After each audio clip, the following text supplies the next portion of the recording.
গঙ্গার পাড়ের ছোট্ট গ্রাম ফুলবাড়ি। সেখানকার চঞ্চল ছেলে গোপাল প্রথমবার কলকাতায় এসেছে মামার বাড়ি খুঁজতে।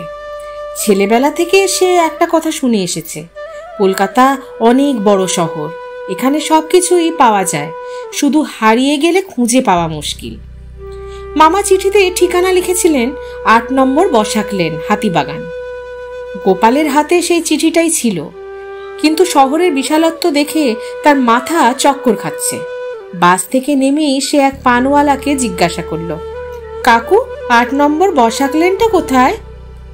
পানওয়ালা মুখে পান চিবোতে চিবোতে বলল, বসাক লেন ওই তো সোজা গিয়ে ডান দিকে মোড় নিলেই একটা চৌমাথা আসবে, তারপরে থাক, তুমি বরং শ্যামলদার দোকানে গিয়েই জিজ্ঞাসা করো।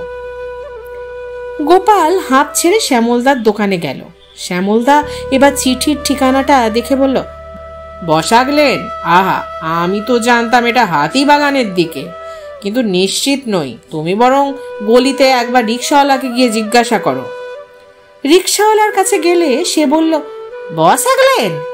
ও, সে তো উত্তর কলকাতার দিকে, চলো আমি নিয়ে যাই। গোপাল কাকে বিশ্বাস করবে?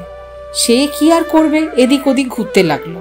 একটা ফুটপাতে বসে বিরক্ত হয়ে ভাবতে লাগলো, গ্রামে গেলে সবাই সবাইকে চেনে, কিন্তু এখানে কেউ ঠিকানাও জানে না।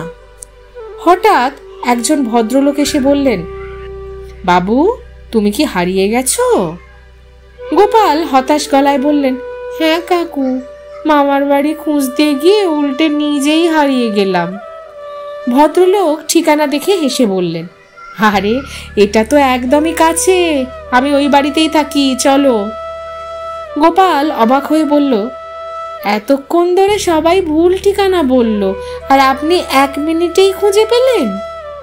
ভদ্রলোক মুচকি হেসে বললেন, এটা কলকাতা বাবা, এখানে যেটা 1 মিনিটের রাস্তা সেটাই ঠিকানা ভুল দিলে 3 ঘন্টার সফর হয়ে যায়। গোপাল এবার হাসতে হাসতে মামার বাড়ির দিকে হাঁটা দিল।